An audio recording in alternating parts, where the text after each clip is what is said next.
Bien, bonjour à tous. Bonjour à ceux très nombreux qui sont dans la salle et bonjour à ceux encore plus nombreux qui sont de l'autre côté d'Internet, enfin de l'autre côté du réseau, ou sur le réseau pour nous rencontrer, car comme je le rappelle à chacune de ces rencontres, beaucoup plus nombreux sont ceux qui sont à l'extérieur de cette salle et qui nous suivent qu'à l'intérieur. Je suis très heureux que Jean-Paul Bedbez soit là. Alors, Jean-Paul Bedbez et moi, nous partageons quelque chose. Vous savez qu'autrefois, les Guignols avaient inventé que j'avais une mémé à Bagnères de Bigorre. Ce qui était pur... Je ne veux pas dire calomnie, mais c'était pure invention. Mais vous savez, le nombre de Français et de Françaises et de jeunes qui ont cru, qui ont mis Bagnères de Bigorre dans mon blason était très important. Mais Jean-Paul Bedbez, lui, a une mémé à Bagnères de Bigorre. Et même une maman, et même un papa. Donc voilà. Car il est en effet originaire des Pyrénées, des nôtres, voilà. Vous avez vu le snobisme, hein? Pour eux, c'est les Hautes-Pyrénées, tandis que nous sommes toujours réputés être des Basses-Pyrénées, ce qui se discute extrêmement du point de vue du relief et encore plus du point de vue de l'altitude morale. Et donc...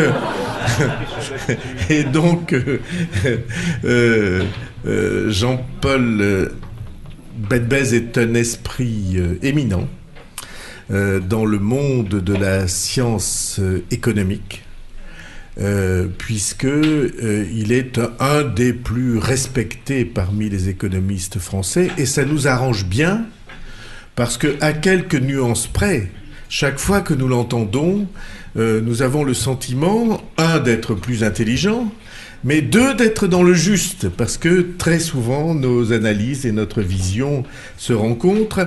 Alors, dans son livre, il fait de moi, je sais pas quoi, le ministre d'État d'un gouvernement Moscovici. On peut discuter et inverser. Et donc... Et donc, ceci est une plaisanterie que je prie qu'on ne retienne pas. Hein. C'était juste pour lui montrer que j'avais suivi son raisonnement. Voilà, donc nous sommes très heureux que Jean-Paul Bedbez vienne partager avec nous sa vision de la situation de la France, de l'Europe, de l'euro et des très grandes menaces qui se multiplient, je crois, au-dessus de la situation de ces trois institutions. L'idée que nous fassions à peu près, Jean-Paul, une demi-heure de intervention pour vous, et puis ensuite une demi-heure ou un peu plus de questions-réponses avec la salle. Merci d'être là. Je vais donner la parole à Robert Rochefort qui va faire le Jean-Pierre Rioux de la journée. Parce que d'habitude, c'est Jean-Pierre qui lance l'intervenant. Mais étant donné les liens, la familiarité qui existe entre Robert et Jean-Paul Bedbez, je lui donne la parole. Et puis c'est à vous pour une trentaine de minutes environ.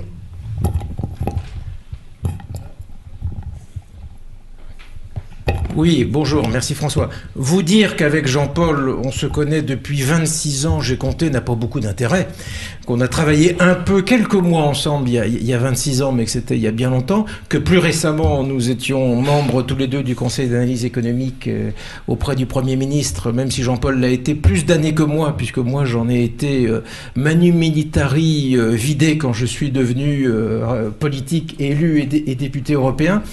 Non, ce que je voulais simplement vous dire sur Jean-Paul, ce que je trouve très intéressant. Alors d'abord, ce petit bouquin, il est passionnant parce que souvent les livres d'économie sont rasoirs, sont un peu barbants, sont un peu doctes.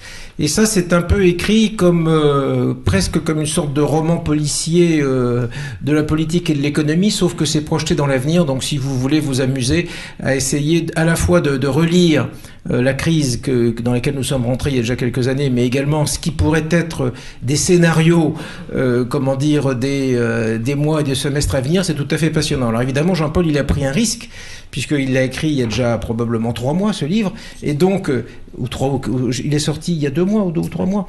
Donc tu l'as écrit évidemment il y a un peu plus de mois que ça, et donc il y a déjà... Oui, chez Muriel, chez Plomb, évidemment, qui est aussi d'ailleurs la collection dans laquelle Jean-Pierre Levade écrit ses livres, cette collection-là, Tribune Libre, parce que François Bayrou lui édite dans des hors-collections, dans des choses qui sont plus... Mais ce que je veux dire, c'est qu'évidemment, il a pris des risques, puisque je n'aurais pas la taquinerie de dire que déjà, quand il... parle des mois dans lesquels nous sommes, c'est pas forcément tout à fait, mais ça c'est rigolo. Non, ce que je voulais dire sur Jean-Paul et qui est tout à fait intéressant, c'est que bon, il a fait HEC, il est agrégé d'économie, il a été prof à Paris 2 pendant pas toute sa vie universitaire. Mais il a été pendant très longtemps, jusqu'à une période très récente, chef économiste et chef des services d'études économiques, d'abord du Crédit Lyonnais, je crois, puis ensuite du Crédit Agricole, quand il y a eu fusion ou intégration du Crédit Lyonnais dans le Crédit Agricole.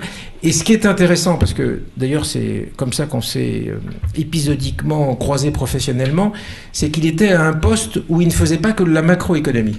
Ce que je trouve intéressant, c'est qu'il est à la fois macroéconomiste, par, ce qu'il a pu faire à la fac, par ses travaux, mais en même temps, à la tête du service économique du Crédit Agricole, il était celui qui donnait des informations et des données économiques à toutes les caisses du Crédit Agricole pour leur dire, dans tel secteur industriel, dans la papeterie, il y a tel truc, dans le tourisme, il y a tel truc. Donc, ce croisement, entre la macro et la microéconomie, dont moi je crois que c'est quelque chose qui nous manque énormément parmi nos économistes, que l'on entend le plus sur les plateaux de radio et de télévision, et en particulier la branche keynésienne de nos collègues économistes, dont on a parfois le sentiment qu'ils n'ont pas dû rencontrer une entreprise réelle, dans le concret. Donc je trouve que cette rencontre entre la macro et la micro, c'est ce qui te rend par ailleurs, outre le fait que nous sommes d'accord sur beaucoup d'analyses, mais qui te rend complètement en prise avec le réel, et ça je crois qu'il fallait le souligner. Voilà, cher Jean-Paul. Merci beaucoup.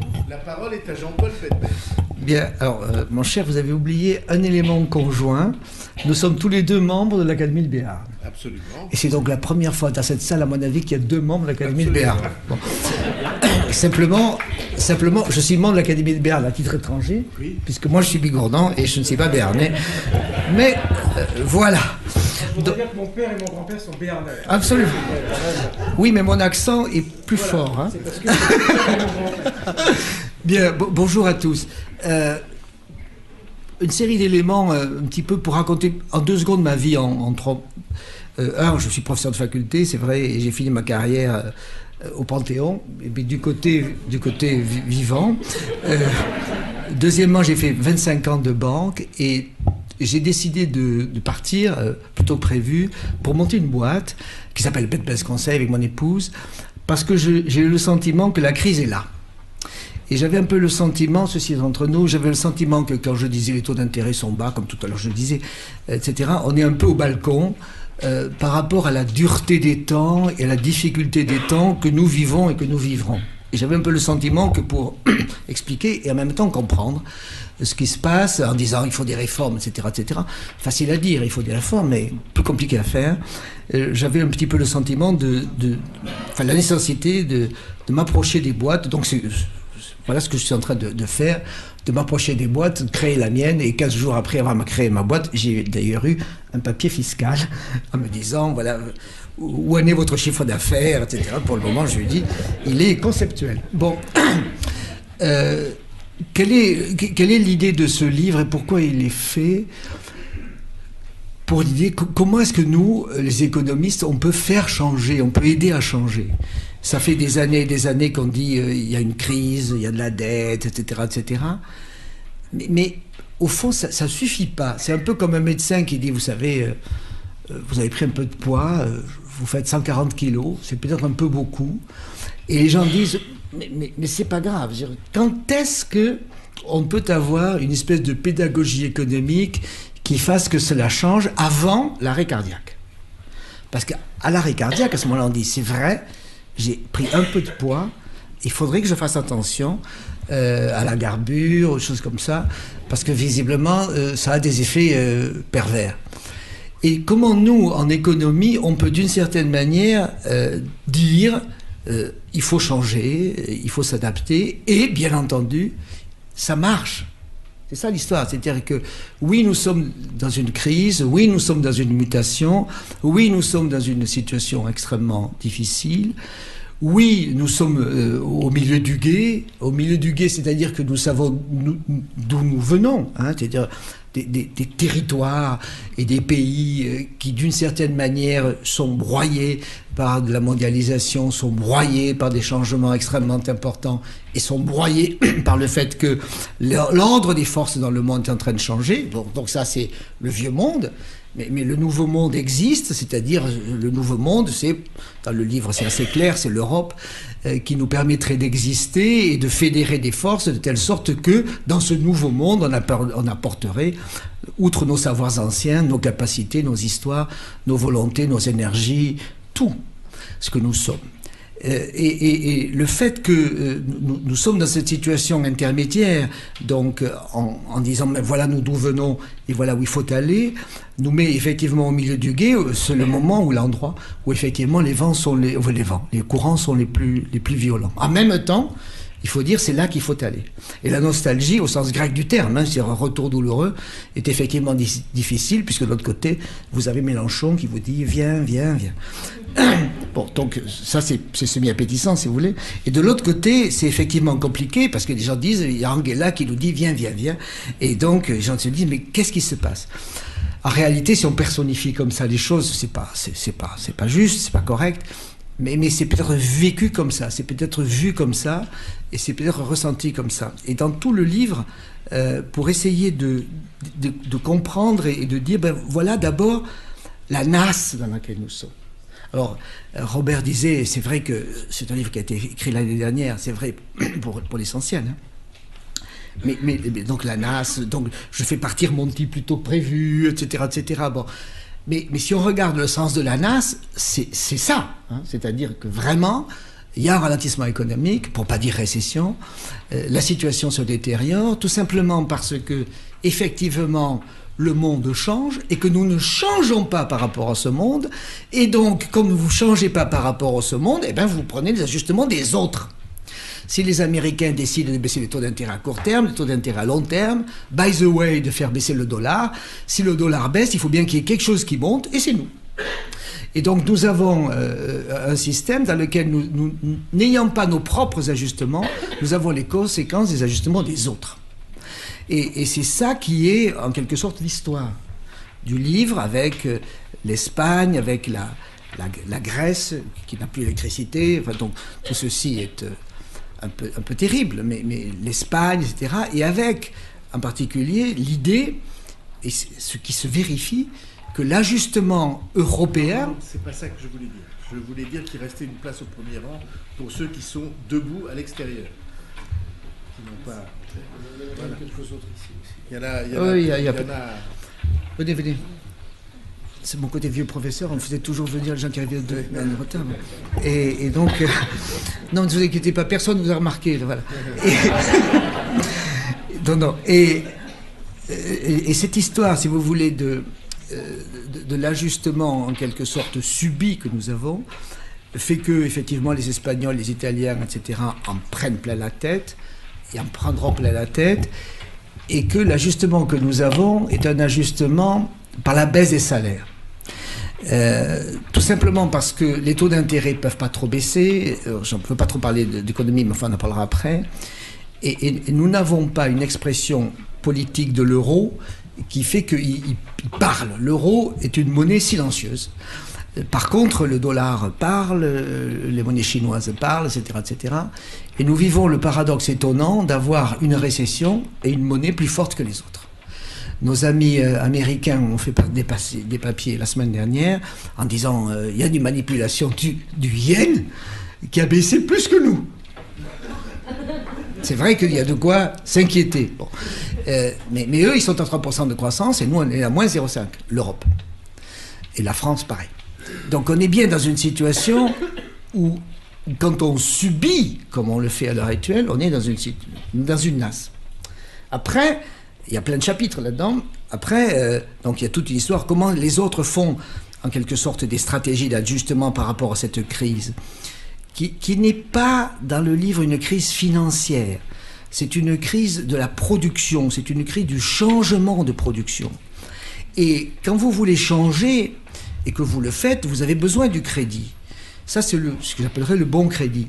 Et quand vous ne voulez pas changer, ou pas tout de suite, ou pas encore, vous avez besoin du crédit pour gagner du temps. Et le crédit pour changer, ça existe. C'est ce que j'appellerais le bon crédit. Et le crédit pour attendre, ça existe. Et ça s'appelle la dette, et en particulier la dette publique. Et nous avons au fond dans le monde les deux crédits, le crédit pour avancer et le crédit pour ne pas avancer. Le crédit pour ne pas avancer, quand il y en a beaucoup, ça inquiète tout le monde. Et effectivement, dans le cas qui nous occupe, ça inquiète tout le monde. Ce qui fait que, aux États-Unis, ils se sont dit, mesdames et messieurs, nous avons trop de crédit pour ne pas avancer. Et donc on va faire en sorte de réduire ce crédit pour ne pas avancer, pour développer le crédit pour avancer. Ce qu'ils ont fait, ce qu'ils sont en train de faire. Et nous avons les deux, le crédit pour ne pas avancer et le crédit pour avancer. Et nous avons beaucoup plus de crédit pour ne pas avancer que de crédit pour avancer. Ce qui fait que nous n'avançons pas. Et c'est cette histoire-là. Alors on peut toujours dire c'est la faute du crédit, ou, d'après moi, c'est la faute du fait que l'on ne veut pas avancer. Et donc toute l'analyse est de dire la crise de la finance, c'est en fait la crise du dopage. Vous pouvez dire les banques sont idiotes, on en fait des folies, etc. D'accord. Tout ce que vous voudrez. Simplement, s'il y avait eu des adaptations, une acceptation du changement, les choses vraiment n'auraient pas été pareilles. Et le crédit aurait été utilisé différemment et la conséquence aurait été différente. Donc il me semble, en toute hypothèse, sans vouloir défendre les banques, qu'il faut regarder aussi la mutation, aussi le fait que nous n'avons pas voulu changer, et aussi le fait que ce déficit que nous avons, cette dette que nous avons, c'est le prix, la conséquence du fait que nous n'avons pas voulu changer. Donc je suis dans cette situation, donc la crise du dopage financier est une crise du non-changement. Il y a dans cette façon de se sortir d'affaires un processus non coopératif, c'est-à-dire que les États-Unis sortent les premiers du saloon et les autres prennent les portes.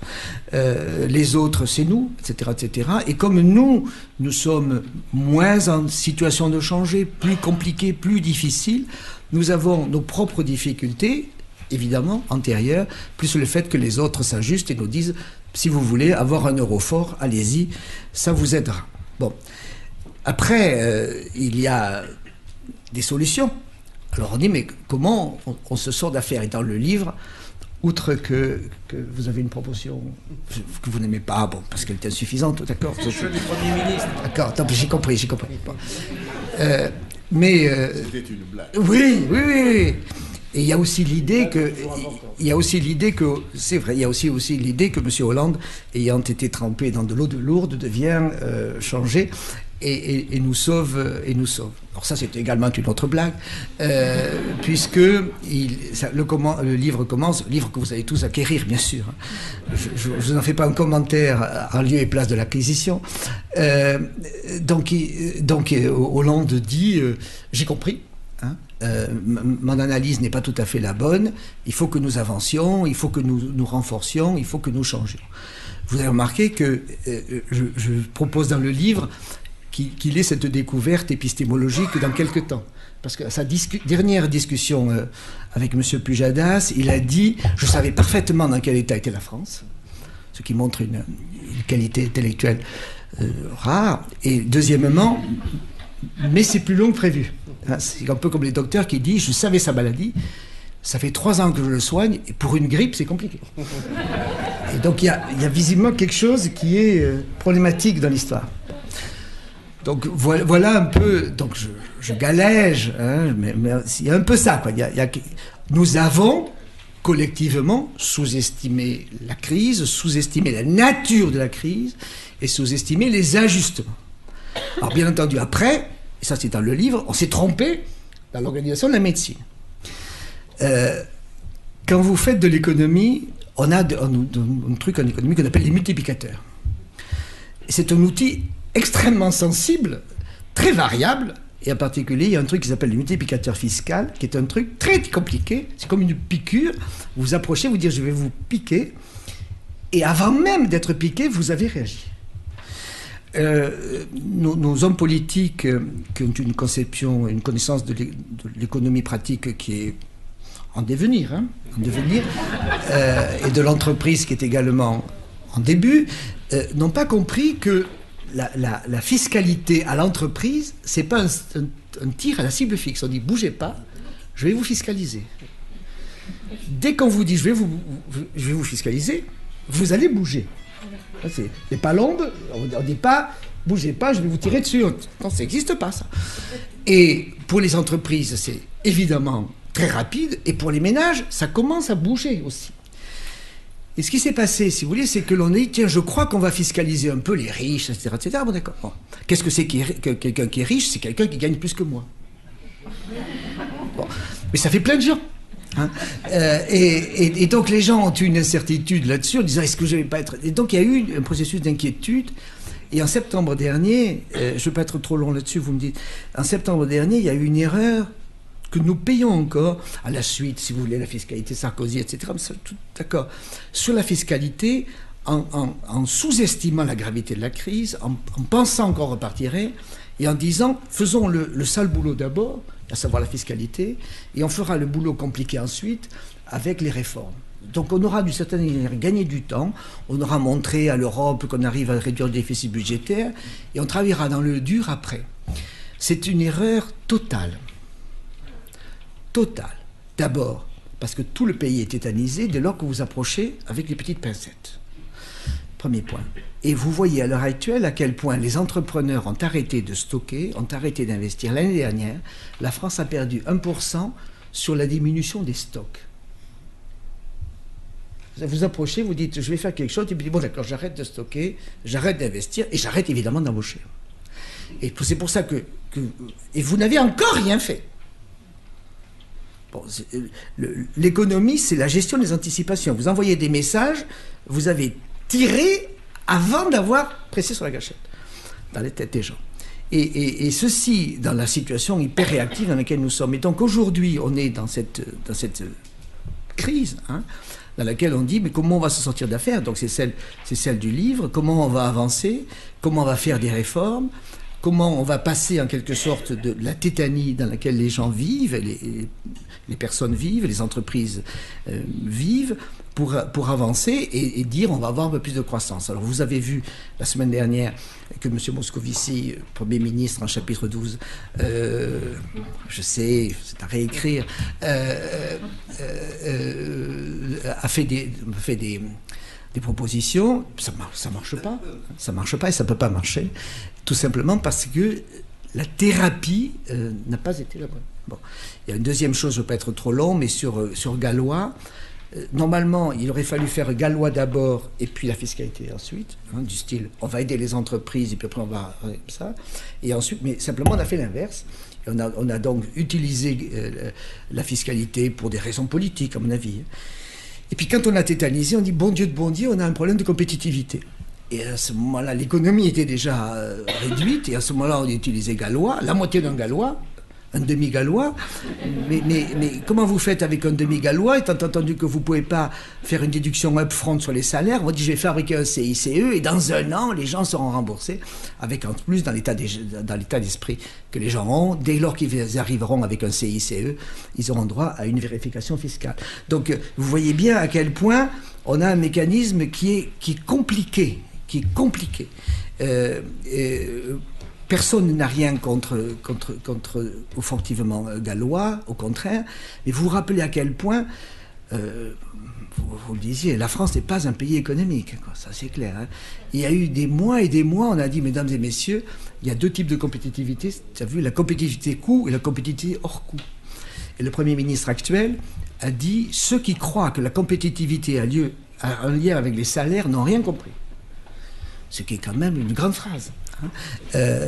Alors que la France a un problème de compétitivité. Coût est en perte depuis plusieurs années de marché sur des activités de milieu de gamme.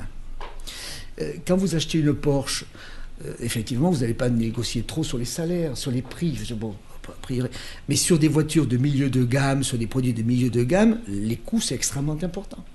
Et quand vous avez, comme le cas français, des salaires élevés pour des milieux de gamme, évidemment, vous prenez tout plein pot. Et donc c'est bien ça. Mais vous voyez bien à quel point ça a été très difficile d'accoucher ça. Alors j'arrête là. Donc après avoir découvert ça, il faut se sortir d'affaires. On découvre qu'il faut se rapprocher de l'Allemagne. Mais il faut se rapprocher de l'Allemagne à notre manière. Donc il y a un livre, il y a tout un chapitre où je parle, Monsieur Hollande, voulant se rapprocher de l'Allemagne, a décidé d'avoir un groupe secret. Et je livre ses travaux, bien entendu, comme c'est moi qui l'ai écrit, ça ne me pose pas de problème.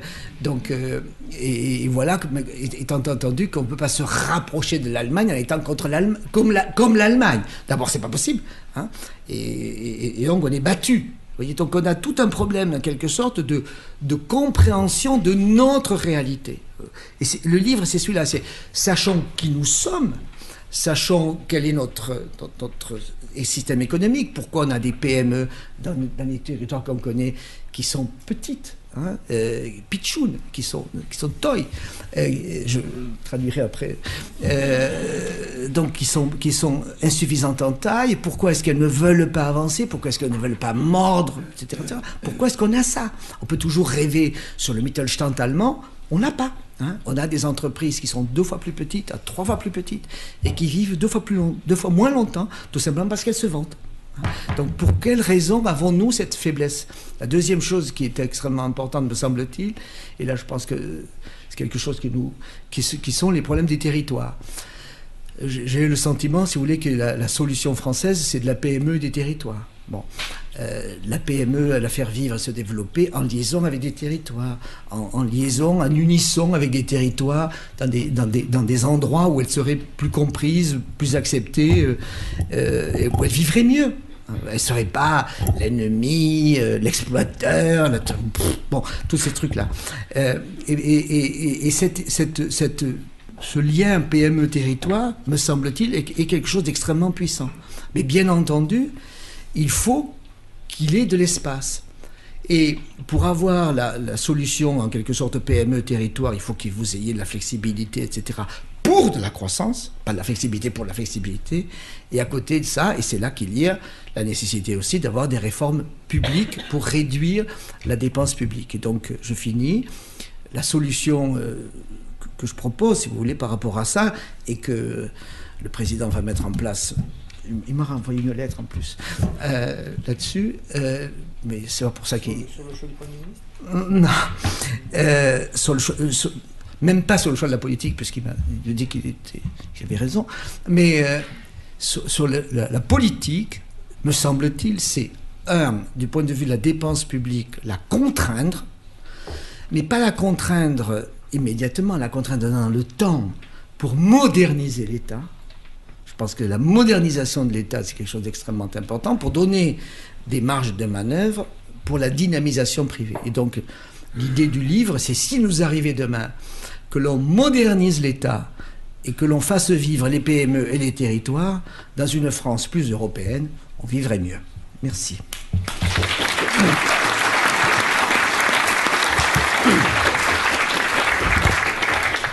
Alors, il doit y avoir un micro qui est disponible et se promène.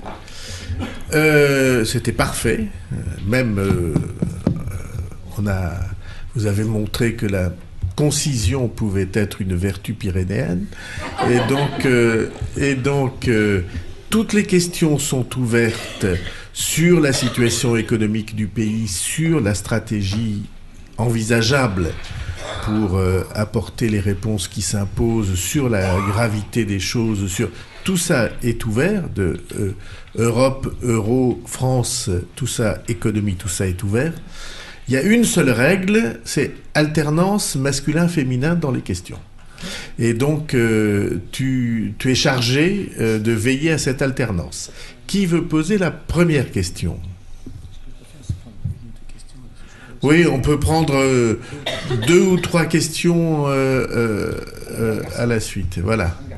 Oui, bonjour Monsieur Bedbez, merci beaucoup pour cette intervention passionnante. Au niveau des combinaisons microéconomie, macroéconomie, on peut voir quand même les différentes politiques qui sont menées actuellement pour résorber la crise. J'ai l'impression que c'est un peu un mix entre des politiques monétaires accommodantes et des politiques de rigueur, avec un mélange entre les deux, et faisant que, je dirais, une fois tous les 15 jours, on dit ne fait-on pas trop dans la rigueur, une fois tous les 15 jours, on dit ne fait-on pas trop dans la politique monétaire accommodante avec des risques d'inflation. Mais au niveau des choix de politique, est-ce qu'il n'y a pas une troisième qui est un peu oubliée ? C'est une politique qui viserait à faire diminuer le prix des actifs réels. Car si l'on regarde au niveau mondial, on a une reprise aux États-Unis qui fait suite à une baisse de 50% de l'immobilier. C'est un peu la même chose en Irlande. En Allemagne, il n'y a pas de baisse des actifs réels, mais finalement, leur hausse a été maîtrisée et on voit qu'ils ont eu par rapport à nous un avantage compétitif. Si l'on regarde ce qui se passe en Espagne, finalement, là, on a une politique Jean-Paul Bedbez a compris. Nous, c'est pas sûr, mais lui a compris. Donc, première question. Deuxième question féminine. Là-bas, en haut, à gauche de l'hémicycle.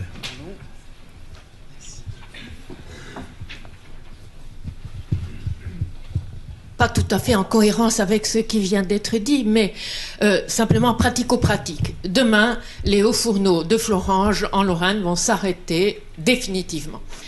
Or, en même temps, il y a des bruits qui courent que le gaz de charbon, le célèbre, anciennement terrifiant grisou, est une matière première qui peut réindustrialiser cette région française, ce territoire français. Alors, qu'est-ce que vous pensez de ça, de ce phénomène-là? Qui est-ce qui a ou devrait avoir l'initiative de chercher si c'est une solution? Merci. Masculine. Masculine, la question.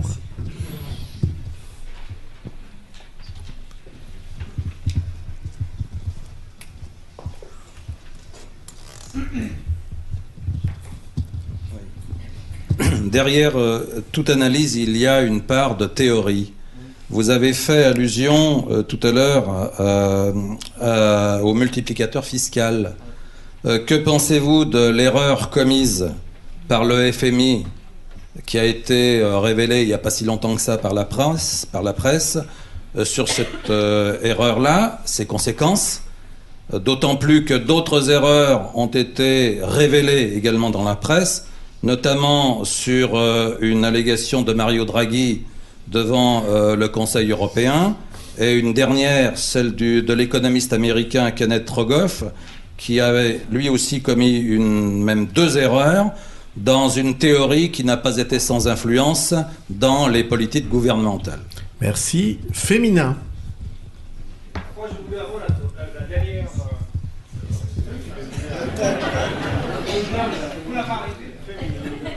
Une dame là-bas.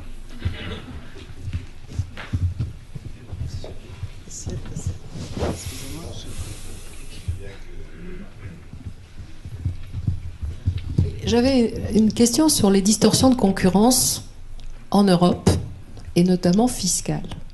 Parce que ça fait plus de 10 ans qu'on parle de ces questions-là, que la crise forcément amplifie les distorsions de concurrence fiscale, et que finalement, je ne sais pas ce que vous en pensez de ce point. 4 questions. Merci. Vous devriez prévenir que vous ne rentrez pas chez vous ce soir. Hein. J'ai pas voulu être trop rude en réduisant, mais je comprenais. Et puis, en plus, comme j'étais un peu en désaccord à la suite de votre débat, micro, macro, accommodement, etc. Premier point, je n'ai rien contre la rigueur. C'est-à-dire que personne n'a... Parce que utiliser de manière rigoureuse l'argent public, c'est respecter profondément l'argent gagné par le public. D'accord ? Donc je ne vois pas pourquoi on serait, je parle en mon nom, hostile à la rigueur. Il ne faut pas avoir peur de cela. Ça s'appelle l'efficacité, ça s'appelle en morale le respect du travail et le respect de l'effort des gens. Le problème, c'est évidemment comment je dose ça. Et comment je dose ça aujourd'hui et dans le temps. C'est tout le problème des perspectives. Si je vous dis, mesdames et messieurs, devant vous, il y a moins de croissance, encore plus, et dans 10 ans, et dans 20 ans, ça sera terrifiant, vous êtes tétanisé et vous dites, j'arrête. D'une certaine manière, c'est ce qui se passe à l'heure actuelle. C'est pour ça qu'il faut trouver un mécanisme qui soit à la fois rigoureux dans la façon de gérer et rigoureux dans la façon de dynamiser. Les deux éléments sont extrêmement... La rigueur est une composante de la solution. Mais la solution a deux faces. Cette face, c'est la modernisation publique dont j'ai parlé tout à l'heure, le fait que, par exemple, le système public, les universitaires, etc., je trouve que j'en suis un, peuvent fonctionner davantage, etc., que les écoles peuvent changer, ça je crois que vous connaissez, et être plus efficaces. Tout ceci est possible, modernisé, en liaison avec de nouvelles technologies, et fondamentalement que les PME, les territoires doivent être mis sous tension productive, dynamique, et que ceci nous permet de fonctionner. Vous parliez de deux risques après, je peux être trop long, sur le risque d'inflation et le risque de déflation. Le risque d'inflation, faites attention, il fait partie pour une part de la solution. Et quand vous regardez ce qui... Oui, il faut être des grands garçons. À l'heure actuelle, les politiques monétaires, ce sont des politiques monétaires concurrentielles extrêmement violentes. Quand vous avez M. Bernanke, qui est remarquablement intelligent, il est à la fois professeur de faculté et profondément américain, les deux. Et la façon dont il envoie les deux messages, du style c'est techniquement juste et c'est techniquement quelque chose qui m'arrange, est très bon. Et nous n'avons pas, sauf Draghi, et sauf Curé à l'heure actuelle, des gens de cette envergure dans le débat mondial. Donc les solutions américaines, théoriques, sont des solutions qui les arrangent. Ce qui fait que, pour le moment, les taux d'intérêt américains à court terme sont à 0 et quelques, les taux d'intérêt à long terme américains sont à 1,7 et l'inflation est à 2. Et donc, aujourd'hui, tous les taux d'intérêt américains sont négatifs en termes réels. Vous êtes en Angleterre, on vous dit notre objectif d'inflation est de 2%. Manque de chance. L'inflation qu'on a est à 3,3. Vous n'allez pas m'embêter. Ce qui fait que la diminution de la valeur réelle de la dette se met en place. Elle est accompagnée, et c'est ça qui est la partie de la solution, elle est accompagnée par la baisse de la devise. Et je peux vous dire un secret, la livre sterling est accrochée au dollar. Mais oui, mais ça fait partie du système. C'est un système de grandes personnes. Donc il fonctionne de manière un peu duale, en disant c'est parfait, et ça marche. Il y a 15 jours, il y a 2 mois, vous avez la politique monétaire japonaise. Le Premier ministre arrive et dit on va faire quelque chose et on va créer de la monnaie comme jamais, vous allez voir ce que vous allez voir. Bon, d'accord. L'inflation, ils sont en déflation, ils sont à moins 0 et quelques. Et les prévisions, c'est qu'en 2014, ils auront 3% d'inflation. Donc c'est un choc énorme. Au tout début, les Américains disent vous êtes fous. Qu'est-ce que ça veut dire vous êtes fous? Ça veut dire vous en faites plus que nous, en français. Et au tout début, ça a été moyennement pris. Et puis maintenant, ça y est, on dit, c'est pas mal ton truc. C'est assez étonnant ce qui s'est passé. Ça date... Et si vous regardez le Financial Times de cette semaine, et en particulier ce matin, vous verrez comment il y a un revirement qui se met en place. Et ce revirement se met en place, mais la Banque Centrale Européenne ne le fait pas. Donc il y a à l'heure actuelle une politique, si vous voulez, pro-inflation qui se met en place, dans le temps, etc., sur la façon de fonctionner, pour ne pas angoisser. Mais ça participe de la solution. Je ne suis pas pro-inflation. Mais si vous avez de l'inflation autour de 2 à 3%, ça participe de la solution. En revanche, je suis contre votre solution de la déflation. Quand vous dites, j'ai une idée, c'est une idée, on va faire baisser le prix de l'immobilier. C'est une excellente idée d'ailleurs, puisque c'est celle du gouvernement actuel. C'est une excellente idée, virgule, catastrophique. Quand vous dites, mesdames et messieurs, j'ai une idée, vous les Français, 40% de votre patrimoine, c'est de l'immobilier, eh bien, on va faire baisser la valeur. Bon. Comme ça aidera ceux qui n'ont pas de maison à acquérir une maison. Quelles sont les maisons les moins chères de France? Ce sont celles qui sont déclarées par les ministres. C'est pas ce que vous avez remarqué. Bon. Je n'aurais pas dû dire des choses de cette nature. Mais comme je ne fais pas de politique, c'est remarqué, et a priori ça va continuer, je crois qu'il faut faire très attention à ça. Si vous mettez dans l'état d'esprit des gens que les prix de l'immobilier vont baisser, vous les tétanisez. Nous sommes à Paris. À Paris, le prix de l'immobilier en moyenne, c'est 8 000 € le mètre carré. Allez à Bagnères de Bigorre. À Bagnères de Bigorre, pour 8 000 €, vous en avez plein de mètres carrés. Et vous avez tout ce que vous voulez. Les prix de l'immobilier sont en train de baisser dans le système, en dehors de Paris, en dehors de 3 ou 4 grandes villes, et c'est en train de s'ajuster, mais très violemment. Ça n'est pas mal que ça s'ajuste, si vous voulez, mais il faut que ça s'ajuste en quelque sorte normalement. Et la bonne façon d'ajuster, c'est de construire. Si vous dites, mesdames et messieurs, j'ai trouvé une solution, on va faire baisser le prix de l'immobilier, vous tétanisez les gens qui ont des maisons, et vous n'allez pas aider ceux qui voudraient acquérir pour une bonne raison, c'est qu'ils n'auront pas le pognon. Si vous construisez et vous avez une politique de construction et de développement de la construction, à ce moment-là, vous réduisez les coûts de la construction, puisque vous avez, entre parenthèses, ce qui a été décidé par le gouvernement est très bon, là, à l'heure actuelle, sur les normes, etc. Ça c'est bien, mais fondamentalement, il faut, en quelque sorte, faire baisser bien les prix. Et donc, par rapport à votre politique, je résume, ma réponse a été trop longue. De la rigueur, il en faut. La rigueur, c'est la façon de gérer l'argent public pour le moderniser, et la rigueur, c'est la façon d'organiser le système privé. L'inflation, il en aura un peu, mais il faut faire très attention à ce que ce ne soit pas la solution des autres et notre problème à nous. Et la gestion des prix d'actifs, il faut faire très attention à ça, parce que les pays dont vous m'avez parlé, qui ont eu en Espagne, etc., ce sont eux qui ont eu une bulle. Okay, mais nous n'avons pas eu de bulle.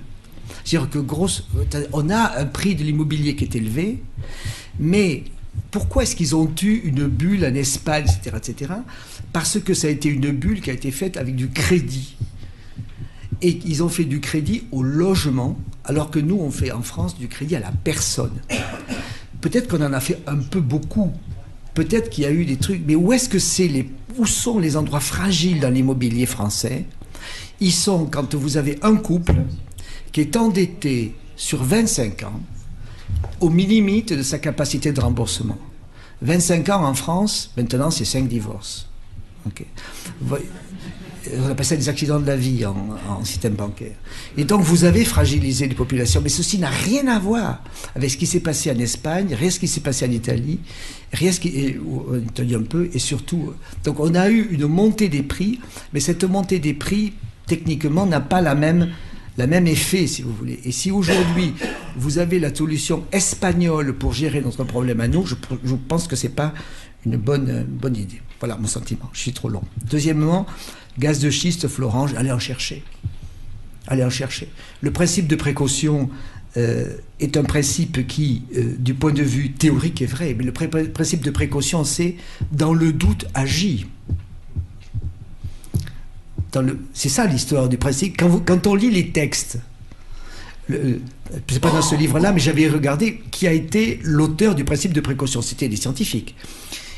Et c'est l'incertitude. Donc dans les phénomènes d'incertitude, je prends évidemment des mesures, mais j'agis. Si dans le principe de précaution, je n'agis pas, à ce moment-là, je me mets dans une situation terrifiante. Donc, allez chercher votre gaz de schiste. Vous savez bien que il a été décidé en France que nous allons le gaz de... oui, mais allez chercher aussi le gaz de schiste. Vous savez que dans les décisions françaises, il a été décidé de le garder pour le prochain quinquennat. Ça, il peut se garder longtemps. Si nous ne prenons pas de risques, nous ne ferons rien. Et la prise de risque rationnelle, ça s'appelle le principe de précaution. Oui, mais ma question était surtout qui est ce je? Quand vous dites je, ce n'est pas vous personnellement. Qui est-ce qui doit prendre le risque? Non, l'État, ce sont des entrepreneurs. Et si c'est des éléments risqués, il faut qu'il y ait de l'argent public. Comment? Ben oui, mais la législation. Si on veut mourir, bon, il n'y a aucun problème là-dessus. Hein. Sur la tétanie, l'euthanasie, ça existe, c'est du grec. Bon, c'est une façon, on peut. Mais si nous voulons avoir plus de croissance, qu'est-ce qu'ont fait les Américains? Ils ont baissé le taux d'intérêt à court terme, baissé le taux d'intérêt à long terme, baissé les salaires, baissé le dollar, baissé le prix de l'énergie. Qu'est-ce qu'ont fait les Français? Les taux d'intérêt à court terme, pas vraiment. Les taux d'intérêt à long terme, ça commence. Le dollar, pas, l'euro, pas vraiment. Le salaire, pas encore. Et le prix de l'énergie, il monte. Si nous ne voulons pas avoir un ajustement qui porte fondamentalement sur les salaires, il faudra qu'on ait d'autres choses. Mais, c'est vrai, en économie, l'économie, j'y crois beaucoup. Vous aimez ou vous aimez pas. Mais ça s'applique. Et donc, ou bien vous avez des techniques qui fonctionnent avec les logiques économiques et qui les accommodent et qui les comprennent et qui les font passer, ou bien vous dites non, mesdames et messieurs, c'est de l'économie et moi je vais faire de la politique, eh bien l'économie se venge. L'économie se venge. Voilà mon histoire. Donc, moi je suis très favorable à de l'exploration. Il y a des risques, il y a des difficultés, il y a des problèmes, et bien sûr, sur les multiplicateurs, il y a eu des erreurs. D'accord. Celui qui n'a pas fait d'erreur dans sa vie me dit. Voilà. Voilà la première. Donc, Rogoff, etc., ont commis des erreurs, etc. Simplement, j'ai passé mon week-end là-dessus en liaison avec le déchaînement qu'il y a eu derrière. Donc, il y a eu des travaux qui ont été faits. Et j'ai lu le texte d'origine. C'est un texte scientifique, technique. On en a parlé tout à l'heure. En France, on n'aurait pas fait ça. Genre, la culture américaine, c'est qu'ils ont pris 20 et quelques pays, ils ont pris toute une série de cas, ils ont travaillé sur 2500 variables. Bon, d'accord. Et ces 2500 variables, ils ont trouvé que quand vous avez un ratio dette sur PIB de plus de 90%, vous avez une chute de votre production. Donc la nouveauté, ça a été ça. Ça a été cette chute. Alors il y a eu deux choses. Un, il y a eu des travaux qui ont été remis en cause sur ce problème de 90% et de cassure. Et la deuxième chose, ça qui est leur responsabilité, il leur dit, dans le Financial Times, il y avait un problème, c'est pas un problème d'Excel, c'est un problème de PowerPoint. C'est un problème, c'est que pour simplifier votre message, vous devez dire des trucs qui sont trop simples. Et alors, ils ont dit, à partir de 90%, t'es mort. Ce qui n'est pas vrai, puisque nos amis japonais sont morts, si vous voulez, mais ils ne sont pas au courant. Hein. Et donc, il y en a toute une série de gens, puisqu'ils ont un ratio de 2,5. Donc, ils sont morts depuis longtemps, mais ils continuent d'exister. Donc, mais ce qui se passe, et d'autres travaux sont sortis, en particulier de la Banque Centrale Européenne. Je vous renvoie aux travaux de la Banque Centrale Européenne dans le bulletin de mars de la Banque Centrale Européenne, qui sont sortis là-dessus. Il se trouve que à Paris, on critique les livres et en province, on les lit. Hein. Bon, et moi, mon côté province, c'est que je lis les textes. Bon. Et en même temps, je dis, c'est une horreur. D'accord. C'est une horreur. Ils se sont trompés, c'est vrai, mais les textes d'origine ne sont pas tout à fait comme ça. Et la position de la Banque Centrale Européenne n'est pas tout à fait comme ça. Et aucun des spécialistes européens n'a dit, à partir de 90%, t'es mort. Simplement, la bourrasque est telle que quand vous écoutez M. Barroso, ce qui m'arrive un peu, mais moins que d'autres, il a dit on est allé trop vite, etc., etc. Et c'est effectivement, il y a eu un moment donné que le soutien, en quelque sorte, idéologique, qui était porté par ces travaux de Rogoff, était tel que ça les a aidés en disant il faut faire ça parce qu'on va mourir. Et donc ils sont en train, en quelque sorte, de revenir en arrière. Mon idée simple, il faut donner du temps au temps. Hein, et il faut moderniser, et bien entendu, dans le temps. Personne ne va réduire la dépense publique immédiatement, ou alors là, vous mettez le pays en dépression. Sur la même, et la façon, mais le problème politique est de dire, nous allons nous mettre dans une situation, sur 5 ans par exemple, d'assainissement et d'amélioration. La politique de Rogoff a été de mettre l'accent sur un chiffre, sur une falaise.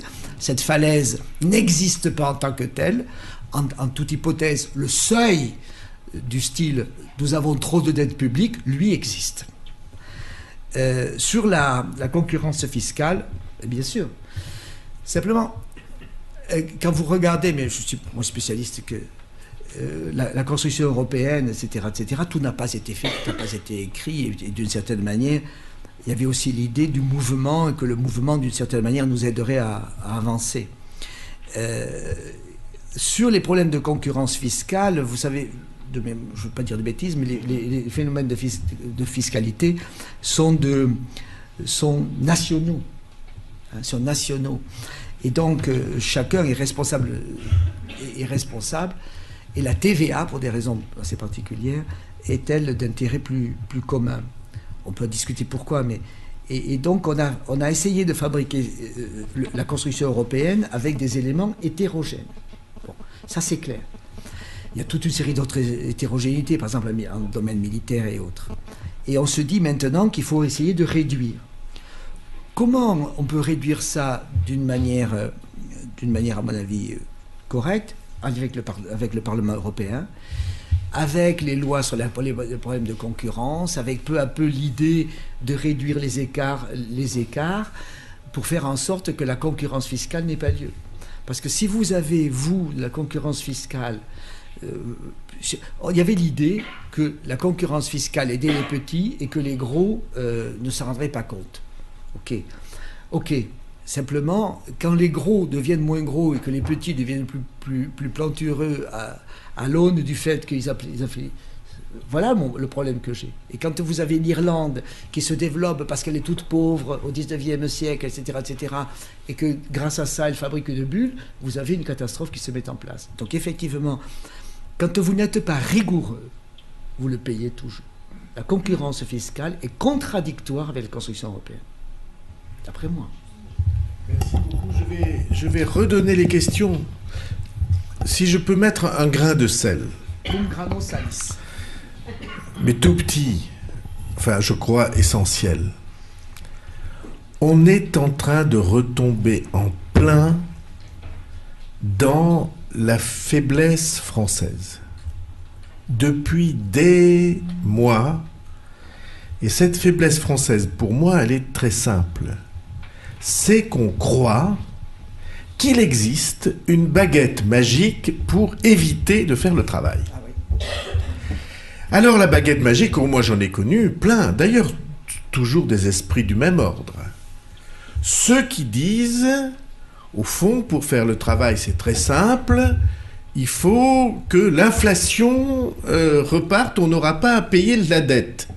Je dis oui, très bien, il y a une part, faut pas être sorti de Polytechnique pour comprendre que si vous avez devant vous la perspective que les prix vont baisser, vous allez attendre pour acheter.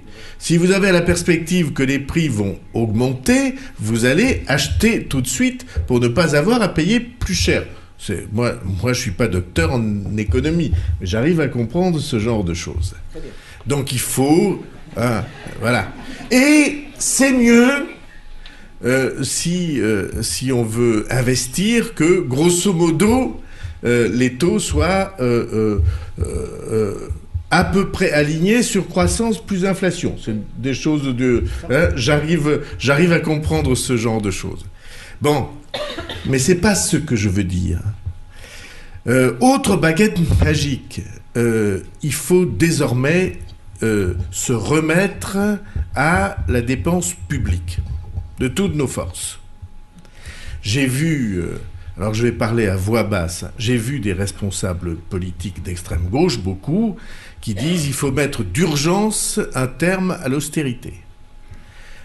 J'ai vu des responsables du centre dire la décision la plus urgente, c'est d'en finir avec l'austérité. Mes chers amis, on n'a pas commencé l'austérité. N'est-ce pas? On vit avec l'idée mythique que ça y est, on est en train de s'aligner sur 3% de déficit par rapport au PIB, ce qui signifie au moins 6% de déficit par rapport à la dépense publique française, ce qui signifie au moins 15% de déficit par rapport au budget de l'État, si on le rapporte au budget de l'État, ou 17 ou 20. Bon, mais on n'est pas à 3%. On est à 5% de déficit en 2012. Allez, 4,8 ou 9. Bon, de quoi on parle? Alors je sais que, à cause de cette histoire d'un chiffre mal placé dans le PowerPoint de vos intellectuels américains, des économistes américains, on est en train d'expliquer qu'on s'est trompé en disant qu'il fallait limiter le recours à la dette. Mes chers amis, c'est très simple, hein. L'autre jour, Madeleine, qui est un type que j'estime beaucoup en dehors des différences que nous avons sur la pensée. Je lui ai dit un jour en réunion de bureau, toi et moi on est d'accord sur tout, sauf sur l'homme et la société. Ça fait pas mal. Mais c'est un type intelligent et qui comprend un certain nombre de choses dont je parle avec lui. Il m'envoie un SMS désespéré à 11h du soir. Il dit, je suis devant... Comment s'appelle l'émission? Non, pas C'est dans l'air. L'émission du soir, mot croisé, je sais pas quoi. Il dit tous les experts qui sont là expliquent qu'il faut que on s'est trompé sur la dette et que tout ce qu'on a dit de mal à la dette était faux. Je lui ai répondu toujours par SMS, explique-leur que la solution est maintenant qu'il faut emprunter à fond. N'est-ce pas? Quand vous êtes un ménage surendetté, non mais c'était ironique, monsieur, n'applaudissez pas. Hein. Je disais. Donc, l'idée que quand vous avez un budget de l'État pour assurer le service de la dette, qui est devenu de très loin le premier budget de la nation, alors que vous avez des taux d'intérêt bas, si vous décidez que vous allez faire exploser ce budget, ne vous étonnez pas de ne pas avoir d'argent pour autre chose. Ne vous étonnez pas d'être obligé d'augmenter les impôts. Ne vous étonnez pas de ne pas avoir de quoi assurer des services publics sérieux. Enfin, on a l'impression que c'est un pays qui remplace le bon sens par de la théorie déconnante. Excusez-moi, je parle comme on devrait pas. Nous, oui. Voilà. Moi, je pense qu'il faut avoir des idées simples. J'en ai une idée simple. La crise ne vient pas d'ailleurs. Tous ceux qui pensent que la crise vient des États-Unis, du Japon, de la Chine, de l'euro, de l'Europe, de tout ça... Bon, il y a des facteurs aggravants. La crise vient de chez nous, c'est pas l'Allemagne qui empêche que nous apprenions à lire à nos enfants. C'est un facteur extraordinairement puissant de nos difficultés nationales, de l'adaptation de notre force de travail. C'est pas en raison de nos voisins que nous avons laissé tomber que nous nous sommes trompés dans la gamme des automobiles. C'est pas les Allemands qui nous ont forcés à nous tromper dans la gamme des automobiles et à fabriquer des automobiles basses et moyennes gammes. C'est pas la faute des autres si nous n'avons pas de stratégie dans des domaines absolument essentiels. C'est d'ailleurs pas de stratégie du tout. C'est pas de la faute des autres si nous avons une vie politique déconsidérée, soupçonnée de corruption ou de fraude à chaque instant. Et ça participe à la confiance du pays. C'est nos problèmes que nous ne voulons pas traiter. Alors on va chercher des prétextes ailleurs en expliquant qu'un jour, on va avoir la baguette magique pour changer tout ça. Nous ne la trouverons, la baguette magique, que quand nous nous mettrons au boulot nous-mêmes.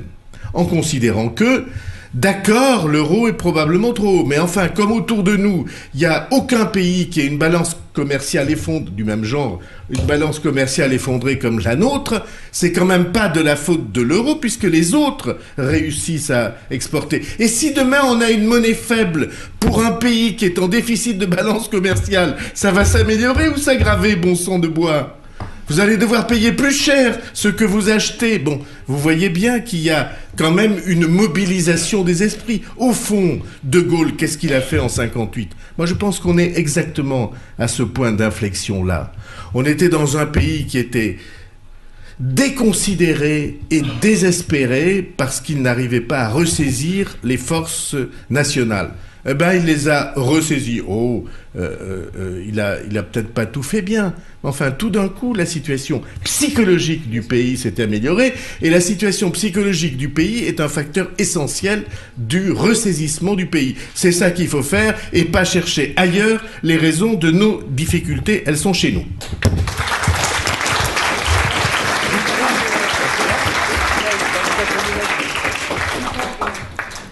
On passe à une autre série, qui sera la dernière série.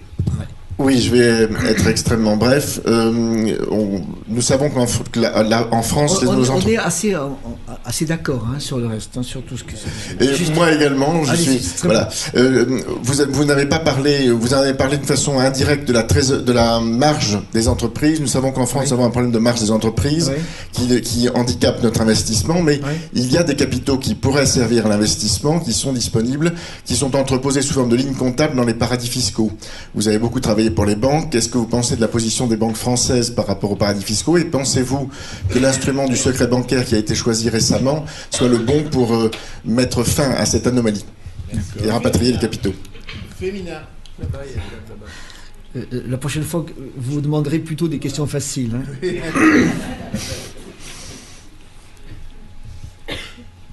Féminin. Bonsoir. Bonsoir, madame. Donc, la France, je pense que la France est un beau pays où il fait bon vivre, où les gens font des enfants. C'est quand même des indicateurs favorables, et ne noircissons pas trop le tableau. Vous avez donc parlé de moderniser le pays. Moderniser l'État, l'organisation de l'État. Oui. Est-ce qu'on ne pourrait pas décliner aussi la qualité de la vie, le bonheur? Et bon, ça va peut-être vous faire bondir, mais pourquoi ne pas aller jusqu'à diminuer le temps de travail? Les Anglais le font. Et je peux m'exprimer. Ce serait aussi peut-être une solution pour le problème du chômage. Je voudrais avoir votre avis là-dessus. Est-ce qu'éventuellement aussi également une main-d'œuvre, vous avez parlé donc de moderniser, oui, des grands travaux, on peut en envisager. Au niveau de l'urbanisme, on pourrait faire beaucoup de très jolies choses pour aménager nos villes. Avec une main-d'œuvre, peut-être, vous avez parlé du coût du travail également. Est-ce qu'on pourrait, en droit du travail, faire appel à une main-d'œuvre sur la base du volontariat, bien sûr, qui est actuellement sans emploi et qui pourrait éventuellement être mise à disposition des villes. Enfin, c'est toute une politique à revoir, c'est donc une réflexion. J'aimerais qu'on la soulève et qu'on en parle. C'est à moi maintenant. À vous, allez-y. Les états généraux. Non, madame, monsieur, s'il vous plaît. Il y a un monsieur là. Merci. Vous avez souligné l'importance du prix de l'énergie dans la compétitivité. Oui. Et Monsieur Bayrou parlait des balances commerciales. Bayrou, excuse-moi. Oula, désolé. Vous comprenez pourquoi je l'invite? Je suis pas des Pyrénées, désolé. Il y a des... Non mais... Allez. Et vous parliez de balance commerciale qui est, me semble-t-il, grandement déficitaire uniquement à cause des importations de pétrole. Est-ce qu'on a des... Pas uniquement. Enfin, à 80%, non. 69 milliards. Et alors? Oui. Et voilà, c'était, est-ce que vous aviez des pistes sur comment faire baisser le prix de l'énergie? de façon assez générale. Et la dernière? Alors, féminin, puis on va prendre le monsieur qui proteste derrière le pilier, comme ça... Féminin ici, là. La dame. Une dame. Féminin, là-bas. Non, là, une dame.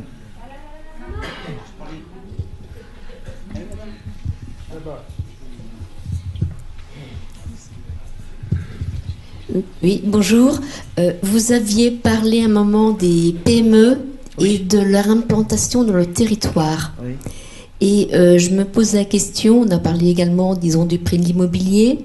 Oui. On a l'aspect qualité de la vie en région parisienne notamment. Et est-ce que c'est pas une politique à mener de réaménagement du territoire de manière à développer les villes moyennes et une meilleure qualité de la vie dans ces villes? Alors, monsieur qui vous exprimiez derrière le poteau, là-bas. Non. Allez-y. Allez-y. Voilà. C'est un garçon. Allez-y. Allez-y, dites toutes les choses. J'ai plusieurs choses à dire. La première... Ce sont des questions, hein? La première... comment on conjugue le politique et l'économique? D'accord. D'accord. Ok. Ça, c'est pour vous. C'est à vous que je m'adresse. D'accord. Oui. Et aussi à Bayrou. La deuxième, vous avez parlé des taux de change, des taux d'intérêt, de l'Europe, de beaucoup de choses. Oui. Et ce que Bayrou a essayé de dire, c'est qu'en fait, le politique tient l'économique. D'après ce que j'ai compris. Bon. D'accord. Maintenant, je vais finir. D'accord. Il se trouve que si je suis venu ici, c'est qu'en 2007, à vent et à marée, je suis venu soutenir Barou quand personne ne croyait en lui. Et alors? Vous allez vous faire engueuler, là.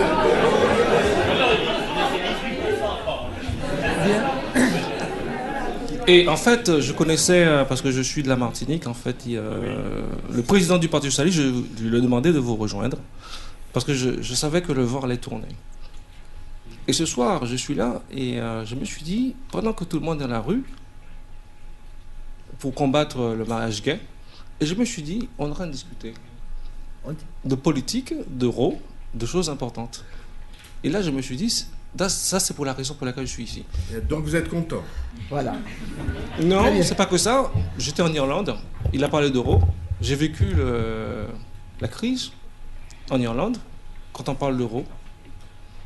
Et ce que j'ai compris, c'est comment on parle au peuple, comment on parle aux gens. Bien. Si on fait de l'économique, tout à l'heure vous avez posé la question, quelle émission? C'était ce soir ou jamais.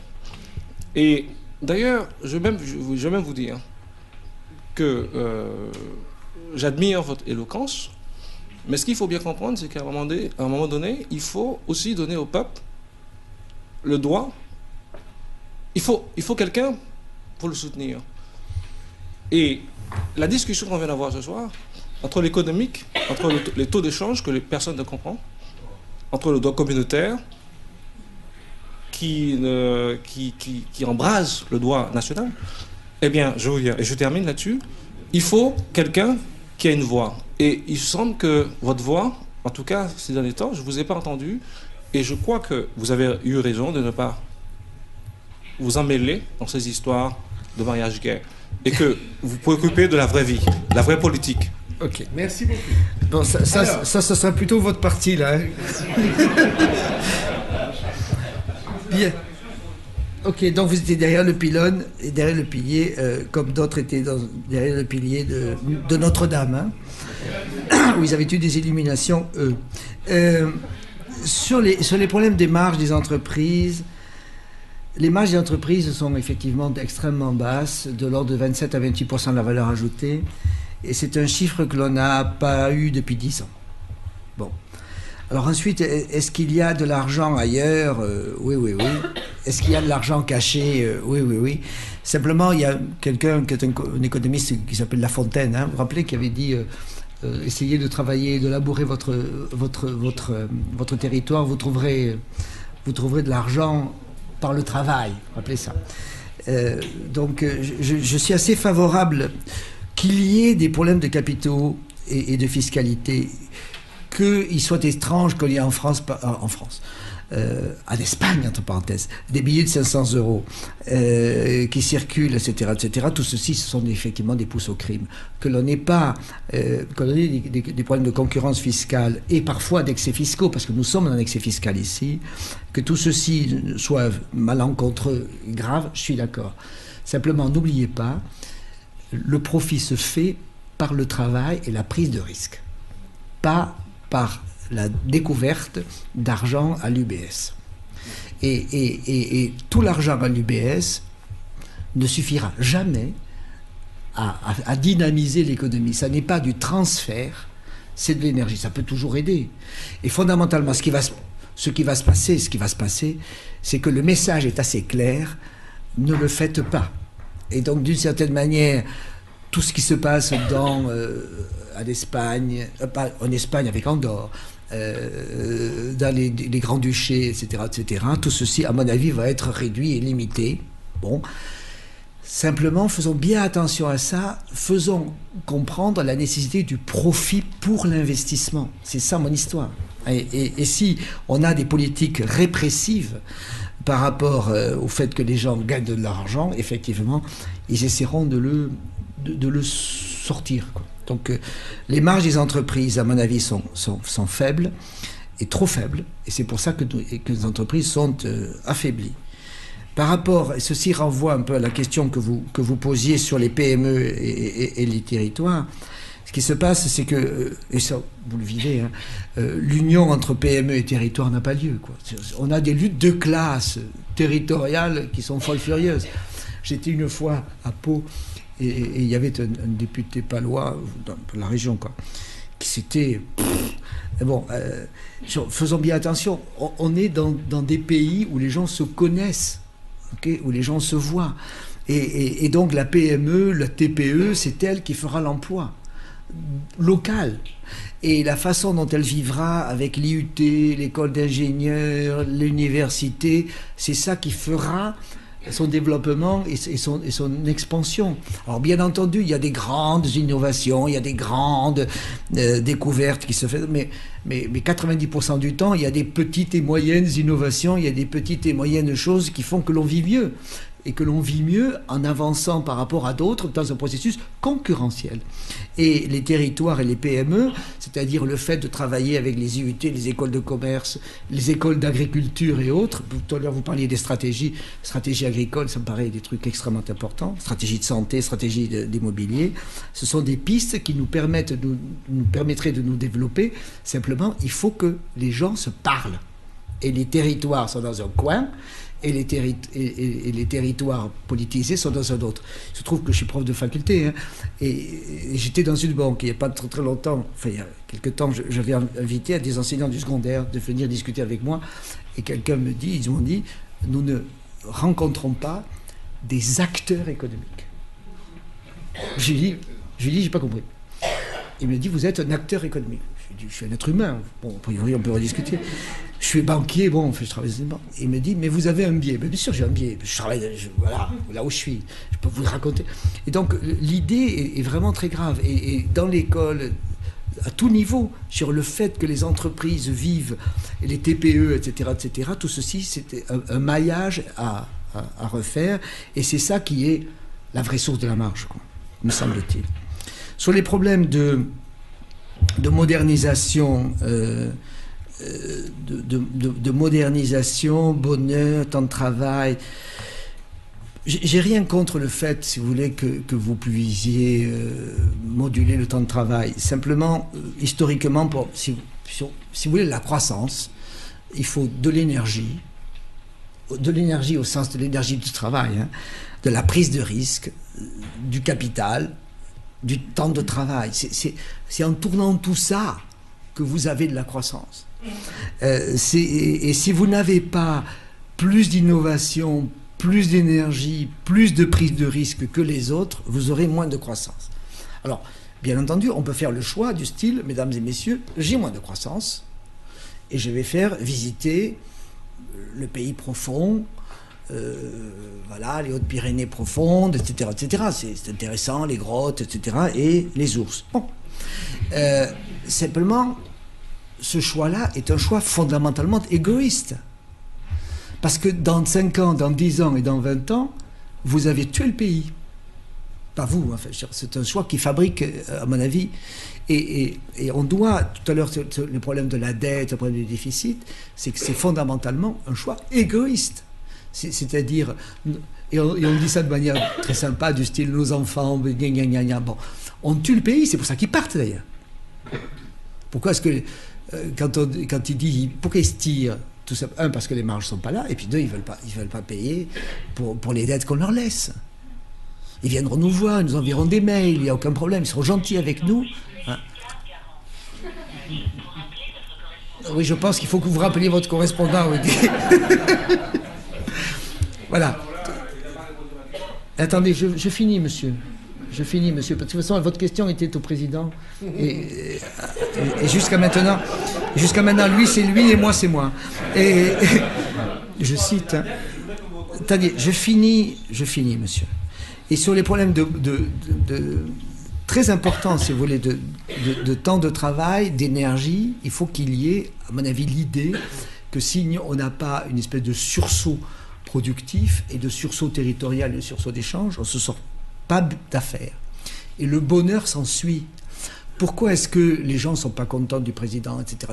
D'abord parce qu'ils n'ont pas lu entièrement ce livre où il montre qu'il nous sauve, mais fondamentalement parce que vous avez un taux de chômage. Quand vous avez des taux de chômage de 20%, qu'est-ce que vous faites? Ou des taux de chômage pour les enfants, pour les jeunes de 25%. Quand vous avez un taux de chômage de 40% en Espagne, qu'est-ce que ça veut dire? Ça veut dire que vous avez du travail noir qui se met en place. C'est évident. Quand vous êtes dans le sud-ouest, vous avez des ouvriers agricoles pour 40 € par jour. Par jour. Hein? Bon, donc, et alors bien entendu, et à Pau. Et à ce moment-là, ils travaillent en lieu et place des autres. Vous voyez bien que et donc ça, vous avez de la désespérance, parce que j'ai pas compris. J'imagine pas que nos Espagnols sont très contents de travailler comme ça, et j'imagine pas que les Palois sont très contents d'être évincés ainsi. Donc d'une certaine manière, le bonheur, d'une certaine manière, est dans une espèce de croissance partagée et de désir partagé d'évoluer. Je pense que c'est plutôt ça. Alors, et avec l'idée de prendre des risques. Les grands travaux, j'ai rien contre le fait des grands travaux. Simplement, il faut qu'ils fassent de la croissance. Un collègue qui n'a pas pu venir, qui s'appelle Keynes, a fait des grands travaux, etc. Mais qu'est-ce que c'était, lui, les grands travaux? On est en Angleterre. Les taux de change sont fixes. Ma politique monétaire ne peut plus marcher. Et donc, qu'est-ce que je vais faire? Je vais dire à quelqu'un de faire des trous dans la pelouse, je cite, dans la pelouse de la Banque centrale anglaise, de reboucher le trou, de refaire du trou, de reboucher le trou, de refaire du trou, de reboucher le trou, de faire de la demande. Et ça s'appelle la relance par la demande, très connue de nos amis pour faire repartir l'importation. Et dans la logique keynésienne de ce moment-là, je développe de la demande, je développe de l'inflation. Un jour ou l'autre, je dévaluerai ma monnaie, et un jour ou l'autre, avec mon inflation, j'aurai l'euthanasie des rentiers. Est-ce que nous voulons ça? Pas moi. Est-ce que vous voulez ça? Évidemment non. Donc les grands travaux qui marchent, ce sont des travaux qui fondent la croissance. Et qu'est-ce que c'est que les grands travaux qui fondent la croissance? Aujourd'hui, c'est de l'innovation, ce sont les pôles de compétitivité, c'est la façon de fonctionner. C'est pas forcément des grandes routes et des grandes voies, mais c'est peut-être des grands réseaux à mettre en place à côté des universités, etc. La forme des grands travaux, c'est pas forcément du BTP. Vous voyez.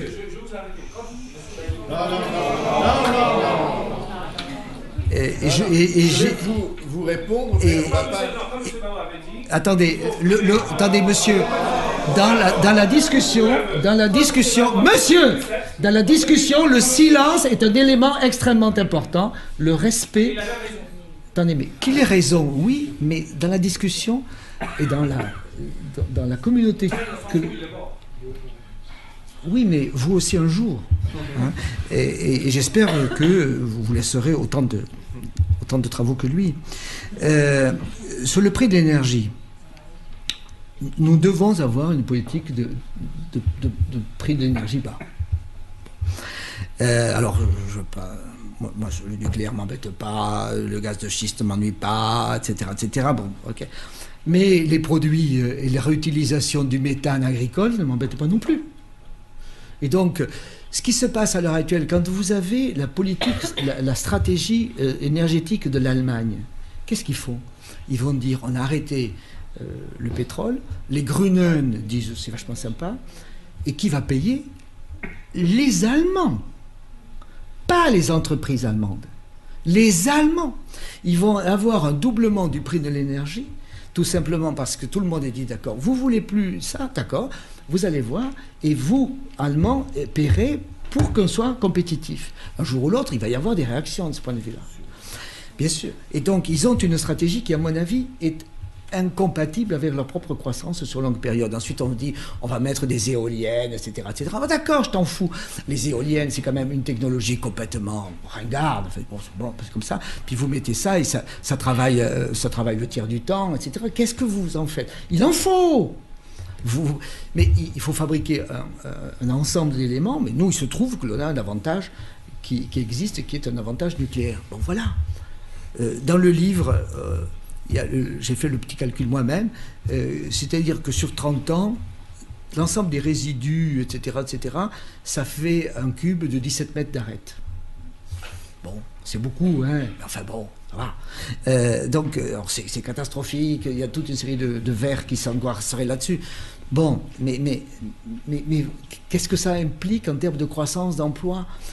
Est-ce qu'on va pas trouver des solutions Alors, je n'ai pas dit fabriquer des centrales partout, etc., etc.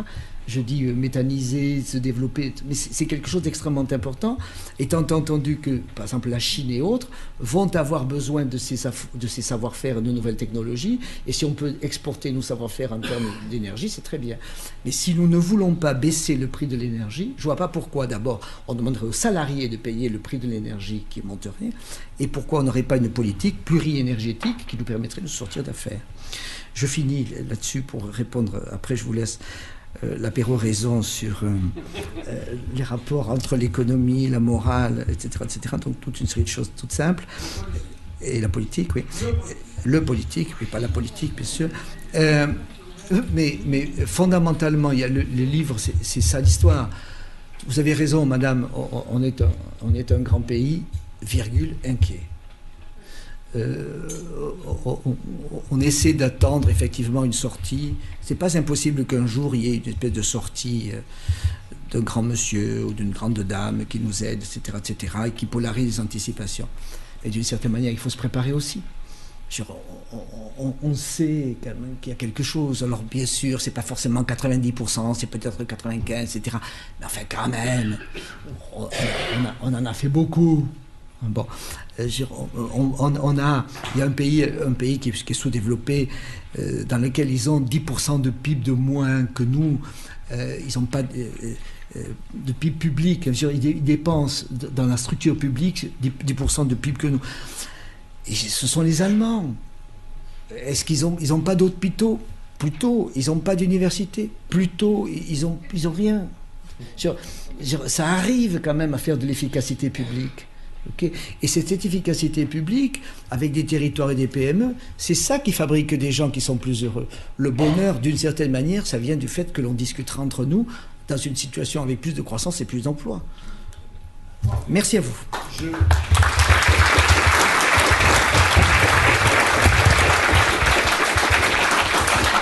Je réponds en 2 mots à la question économie politique. Non, c'est n'est-ce pas quelle est la responsabilité du politique, des politiques et du responsable politique? Quel est son travail? C'est faire que son pays, la communauté dont il a la charge, soit créative, positive, heureuse, et que dans chaque famille, on ait l'impression que les enfants qu'on met au monde iront mieux, trouveront une vie meilleure que celle que nous avons à l'heure actuelle, ou au moins aussi bonne. C'est ça la responsabilité. Un jour, très émouvant pour moi, j'ai eu une conversation, la seule que j'ai eue de ma vie vraiment, toutes les autres étaient fausses. La seule conversation vraie que j'ai eue avec Jacques Chirac. C'était pas facile d'avoir une conversation vraie avec Jacques Chirac. Parce que considérait que la plupart des personnes avec qui il parlait pour qu'il soit dit qu'il avait parlé avec elle, pas pour échanger. Il mettait le disque et puis... bon. Et c'était un moment un peu dur de ma vie parce que j'avais un enfant malade et il a vu sur ma figure que ça n'allait pas et on a eu une conversation d'homme à homme, de père de famille à père de famille et c'était très bien et très émouvant. Et je lui en suis reconnaissant tant d'années après. Et à la fin de la conversation, il m'a dit « Tu veux qu'on parle politique une seconde ?» J'ai dit « Oui ». Il m'a dit « Qu'est-ce que tu nous emmerdes avec les idées ?» Et j'ai dit, il m'a dit, la politique, c'est pas les idées. Je vais te dire ce que c'est la politique. On était en temps de cohabitation. 2000. Donc Jospin à Matignon, lui à l'Élysée. Il m'a dit, je vais te dire ce que c'est la politique. La politique, c'est le Premier ministre, ça sert à ce que ça ne se passe pas trop mal en France. Il y avait ce geste de la main, qui était le geste de ma mère quand elle expliquait à ma femme ou aux enfants comment elle faisait un gâteau. Et tu prends... elle n'était pas amatrice des proportions pesées, vous savez. Ça sert à ce que ça ne se passe pas trop mal en France, et le président de la République, ça sert à représenter la France à l'étranger. Et je lui dis, ben tu vois, c'est précisément sur ce point que nous sommes en désaccord. Parce que moi, je crois, lui ai-je dit, que le président de la République, ça sert à donner à un peuple des raisons de vivre, d'avancer, d'entreprendre, d'être courageux, de penser qu'il existe un chemin, de se supporter les uns les autres, de s'entendre les uns les autres. Mon regret sur le mariage gay, c'est qu'on n'a pas cherché à entendre l'autre. On a créé un affrontement parce qu'il était politiquement rassembleur pour la gauche et sans doute pour la droite aussi. Hein, on n'a pas... Robert a dit ça et je suis entièrement de cet avis. Président de la République, ça sert à ça. Vous êtes politique, c'est d'ailleurs le rôle d'un maire dans un village, c'est pareil. Ça sert à rassembler les gens et à leur donner des raisons de se mettre en marche, de mettre un pied devant l'autre. Encore faut-il savoir dans quelle direction. Et le problème, précisément aujourd'hui, c'est que personne n'est capable de dire dans quelle direction on marche. Même pas moi qui essaie de comprendre d'assez près, qui en parle avec qui il faut, même pas moi. On a un problème, parce qu'il y a une contradiction que tout le monde voit bien entre la majorité, le Parti Socialiste et le gouvernement. Enfin non, la majorité et le Parti Socialiste est ce qu'il faut faire pour la France. Il y a une contradiction entre le programme et les promesses et les réalités. Et toutes ces... Les Français ne sont pas complètement fous. Non, mais je pense qu'ils seraient prêts à entendre. Encore faut-il qu'on leur parle et qu'on leur dise une langue qui soit compréhensible par tout le monde. Et tous ces débats qui consistent à remettre en question, par exemple, l'idée que le surendettement, c'est quand même inquiétant pour un pays. Alors, je ne sais pas si la barrière est à 90 ou 85 ou 95. De toute façon, 95, on y est. Et ça, on va y être. Bon, alors tu vas où? Ben, tu vas au point où tout d'un coup les gens vont dire quand même ils sont très endettés. Hein. Et alors tous ceux qui disent, car il y en a. Surtout à 1,2%, oui. 1,5%. Tous ceux qui disent, mais la dette on ne sera pas obligé de la rembourser. Vous savez bien. Je dis, ah ça c'est très bien. Sauf si vous êtes obligé d'emprunter tous les jours pour vivre. Parce que si moi, je vais voir mon banquier, beaucoup moins généreux à mon endroit que au vôtre, mais si je vais voir mon banquier, je lui dis, écoutez, vous m'avez prêté 200 000 €, alors je viens vous dire deux choses. Premièrement, je ne vous les rembourse pas. Deuxièmement, vous allez m'en prêter 200 000 autres. Il peut survivre à la première affirmation, mais je suis sûr qu'il n'acceptera pas la deuxième. Ben c'est ça que nous sommes en train de vivre. Nous sommes le seul pays européen de notre gamme qui ait un besoin vital d'emprunter pour vivre. Je vais vous dire des trucs tout bas. L'Italie n'a pas besoin d'emprunter pour vivre. Si l'Italie se tourne vers ses banquiers et lui dit, écoutez, ça n'arrivera pas naturellement, c'est une théorie, mais théoriquement, il se tourne vers les banquiers, il dit, écoutez, excusez-nous, on vous remboursera pas. Mais ils vont continuer à vivre, nous pas. Parce que pour payer les feuilles de sécu, pour payer les retraites, pour payer les fonctionnaires, pour payer l'investissement public, on emprunte tous les jours. J'entendais l'autre jour toutes les idées qui tournent autour de « on va faire un grand emprunt auprès des Français ». Très bien. L'épargne française, c'est 180 milliards. On emprunte 178 milliards par an. Ça va durer combien, notre truc? Hein? On emprunte par an, hein? En flux, comme le dit, pas en stock, hein? Mais en flux. On emprunte pour renouveler notre dette, 178 milliards par an. Qu'est-ce que c'est, ces trucs? Il y a évidemment que des choses à faire, c'est s'occuper de l'énergie, de la source, de la volonté du pays qui fait qu'on va recréer des richesses et des emplois à partir desquels nous pourrons bâtir, nous pourrons garder, conserver, développer le modèle social qui est le nôtre. Si on n'a pas cette volonté-là et cette énergie-là, on pourra avoir les belles théories économiques, on va dans le mur. Et moi, je souhaite que nous n'allions pas dans le mur. Merci à tous.